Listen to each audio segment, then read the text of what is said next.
Welcome to the Infidelity Lab. Before we go on, note that this video contains mature themes, including discussions of infidelity, relationships, and adult-oriented content. These topics may be sensitive or triggering to some viewers, so please proceed with discretion. If you find discussions about cheating, betrayal, and the emotional complexities of relationships to be distressing or uncomfortable, now would be the appropriate time to exit this video.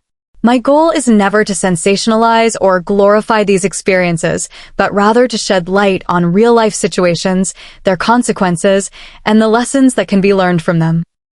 I'm Nancy Blake, 30 years old and 7 months pregnant with our second kid when I had the craziest, most unsettling dream. It started off pretty normal.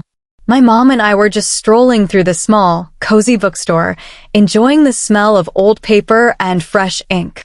Then out of nowhere, I saw her, a stunning young Hispanic girl with piercing green eyes, casually holding my baby like it was no big deal. I don't know what got into me, but I felt like I had to act. My heart was pounding as I moved over and grabbed my baby right out of her arms. I straight up asked, "Why are you holding my baby?" And her answer chilled me to the bone. In the most nonchalant tone, she said, "This is my boyfriend, Colt Atkins' baby." That one sentence just shattered everything I believed. And then the dream took another wild turn. One minute I was in that familiar bookstore, and the next I was behind the wheel, driving slowly around a corner as if time had slowed down. I saw the scene near a lonely park picnic table, my husband sitting there with the same girl, my baby right between them, and an older woman with bleached, shoulder-length hair who I just knew had to be the girl's mom. Seeing them together like that hit me hard. I woke up in a cold sweat, and for a long time, I just lay there trying to make sense of it all. Every detail, the bookstore, that green-eyed girl, the whispered betrayal, and that final shocking scene made me confront a truth I had always feared. As the morning light crept in, I couldn't shake the feeling that my worst fears had somehow come true. I never thought a nightmare could unravel everything I believed about my marriage. The moment I woke up, those vivid images just wouldn't let go, and deep down I knew I had to confront Colt about it. I called him at work. My hands were shaking as I dialed that number I'd called 1,000 times before without a second thought. This time, though, my heart felt heavier, like I was carrying a secret burden. When he picked up, even though his voice was calm, something was clearly off. I told him I had a really bad dream, in a voice that sounded distant and fragile, even to me. He responded almost instantly, snapping at me to give more details. I rattled off the disjointed parts of the dream, from the cozy bookstore to that eerie park scene, and everything had felt way too real. But as I spoke, my words just hung there, heavy with meaning. I was expecting some sympathy, maybe even an apology for my distress. Instead, he exploded in anger. "Who have you been talking to at my work?" He barked as if my dream were connected to something real. The shock hit me like a wave. I barely recognized the man on the other end of the phone. I'd never been close with anyone at his office, so I had no idea what he was talking about. I tried to reassure him again and again that I hadn't talked to anyone, but that wasn't enough. Then he dropped the bomb. "Somebody told you about Mina Armstrong?" That accusation lit up the conversation like flashing lights, and I felt my throat tighten. I was drowning in confusion. After a long, unbearable pause, I managed to whisper, "You met her mother?"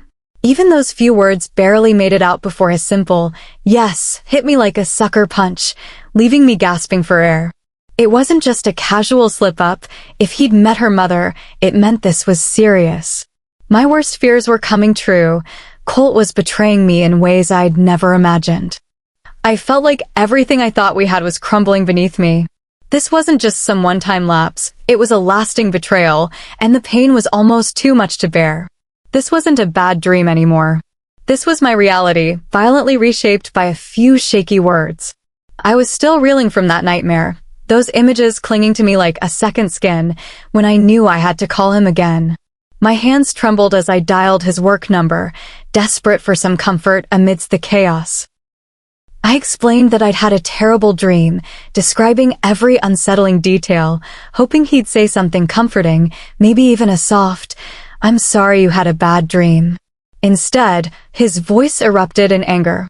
In moments, his tone shifted from curious to accusatory as he demanded to know who I'd been talking to from his workplace. I was stunned and totally unprepared for all the suspicion. I wasn't close with anyone at his office. My world barely intersected with his work circle. I tried to keep my voice steady as I insisted I hadn't spoken to anyone. But then he dropped the words that cut me to the core. Someone had mentioned Mina. It felt like my heart shattered into pieces. I went silent for a long, disbelieving moment, letting the shock wash over me before I managed to ask, softly and trembling, "You met her mother?" His single word, "yes," sealed the grim truth in my mind.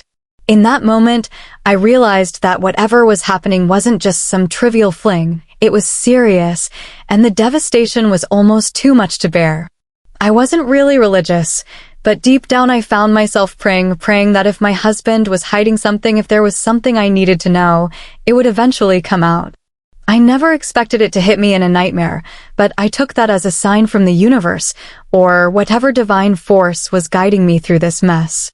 The truth is, I hadn't really loved him for a long time. Those warm, familiar feelings faded when I finally started to realize how much I was worth. Still, even knowing that it hurt like hell, the way I found out about that girl. And she wasn't the only one. There were others.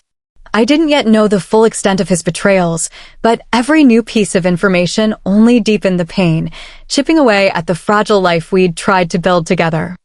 I felt like I'd failed as a wife, a partner, someone who had once promised to make it work. Even when he kept telling me I was a good wife and a good mother, those words were like band-aids over a wound that wouldn't heal, hiding a guilt he never mentioned. It didn't change a thing. The anger, frustration, and grief grew into more than just quiet sorrow. I ended up doing things I never imagined I would. Out of spite and sheer hopelessness, I slept with one of his friends. And when the divorce finally came in 2000, devastating, but somehow inevitable, it almost felt like a relief.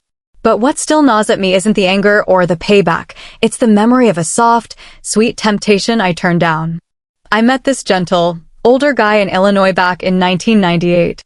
He approached me at a bar, treated me like a real lady, and even asked me for a tango. I told myself I couldn't because I was married. How naive. How stupid. I still wonder what could have happened if I hadn't been so tied down by empty vows. What if, right? Then, in a strange twist, almost 2 years before I finally found the courage to leave, something unexpected happened. I came home one evening and found my husband in bed with another woman. My body reacted before my mind could even catch up. I grabbed a bucket, filled it with water, and just threw it over them as they were tangled up in their betrayal.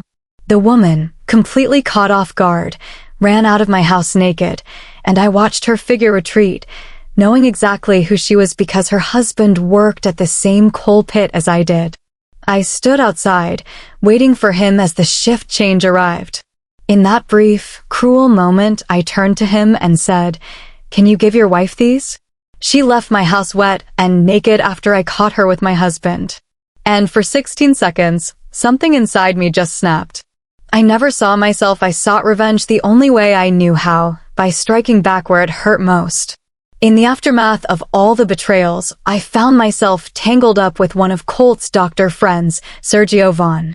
Now, Sergio wasn't just any doctor. He was Colt's longtime pal and a top-notch cardiothoracic surgeon at our local hospital. With a towering 7-foot frame and hands that could probably fix anything, he had a reputation for being both brilliant and intimidating. And, well, he was huge down there too, about 11 inches, if you can believe it, which made him even more of a force of nature. I first met him when I went in for a checkup about 6 weeks after giving birth. I chose a male doctor simply because I felt safer that way. Sergio's presence was overwhelming in the best and worst ways. Initially, his care was reassuring. He had that calm, confident manner that made you think everything would be okay. But behind that facade, there was a different side of him, a side I'd soon come to know all too well. He slid his finger into my special spot, and I felt pretty snug. Then, he eased in another digit too. I was getting all worked up as he hit that magic button deep inside me. At the same time, he lavished some extra attention with his mouth, making sure I felt just right. I started making those sweet sounds, and he could tell things were building up fast down there. Next thing you know, I let go big time. It was like a tidal wave all over the place, even splashing his face. At first, it was a desperate attempt to level the playing field, a fleeting act of retaliation born from raw anger and shattered trust. But what started as a petty, vindictive fling soon escalated into something far more serious, especially since I kept fantasizing about his 11-inch size tool. Before I knew it, we were no longer just sharing stolen moments. We were living together, our lives intertwined in a way that blurred the lines between revenge and genuine intimacy. I immersed myself in a sexual relationship that, for a brief while, masked the pain of betrayal. Every encounter was charged with the same intensity as the hurt I was trying to erase, as if the physical connection might somehow rewrite the memories of deceit. Back at home, Sergio was known for treating his own wife terribly. She was always on the receiving end of his sharp tongue and dismissive attitude, a shadow in his life despite being married to such a renowned surgeon. I eventually learned that his behavior wasn't confined to his own household. When I got caught up in our torrid affair, it wasn't long before we decided to move in together, a decision I thought would empower me as a way to get even. Instead, living with Sergio turned out to be a waking nightmare. Every day, I found myself grappling with the bitter irony of it all. I had sought out Sergio as a means of leveling the playing field, a way to strike back at the betrayal Colt had inflicted on me. Instead, I ended up in a relationship that was as destructive as it was passionate. Sergio's dominating personality, which had once drawn me in, turned oppressive. The care I once expected from a doctor gave way to sharp criticism and cold indifference, leaving me to wonder if I was just trading one form of betrayal for another.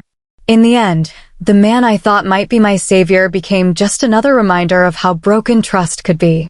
His treatment of me wasn't just painful, it was a harsh lesson in how revenge, no matter how sweet it might seem at first, can leave you feeling more alone and diminished than you ever imagined. If my story resonated with you, don't forget to like and subscribe. Hit the notification bell to stay updated, and share your thoughts in the comments. I'd love to hear from you. See you in my next video.